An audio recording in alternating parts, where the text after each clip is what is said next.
RMP നേതാവ് KS ഹരിഹരനെ ഭീഷണിപ്പെടുത്തിയ പ്രതികൾ അറസ്റ്റിൽ. 6 പേരെയാണ് അന്വേഷണ സംഘം അറസ്റ്റ് ചെയ്തത്. വിവരങ്ങളുമായി ദിസ്ന സുരേഷ് ചേരുന്നു. ദിസ്ന, വിശദാംശങ്ങൾ.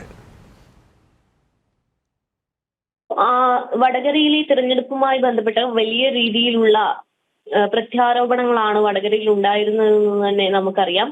ഇതുമായി ബന്ധപ്പെട്ട് കഴിഞ്ഞ ദിവസമാണ് RMP നേതാവ് KS ഹരിഹരൻ അദ്ദേഹത്തിന്റെ ഒരു വിവാദ പ്രസംഗം നടത്തുന്നത്. ഇതുമായി ബന്ധപ്പെട്ട് വലിയൊരു രീതിയിലുള്ള വിവാദം ഉടലെടുത്തിരുന്നു. തുടർന്ന് RMP നേതാവ് KS ഹരിഹരന്റെ വീടിന് നേരെ ബോംബ് ഭീഷണി ഉൾപ്പെടെ ബോംബ് എറിയുന്ന ഒരു സാഹചര്യം ഉണ്ടായിരുന്നു. ഈ സംഭവത്തിലാണ് ഇപ്പോൾ 6 പേരെ അന്വേഷണ സംഘം അറസ്റ്റ് ചെയ്തിരിക്കുന്നത്. തേഞ്ഞിപ്പാലം പോലീസ് സ്റ്റേഷനിലാണ് ഈ പ്രതികൾ ഇപ്പോൾ ഉള്ളത് എന്നൊരു വിവരമാണ് നമുക്ക് ലഭ്യമാവുന്നത്. ഈ പ്രതികളെ ചോദ്യം ചെയ്തു വരികയാണ്.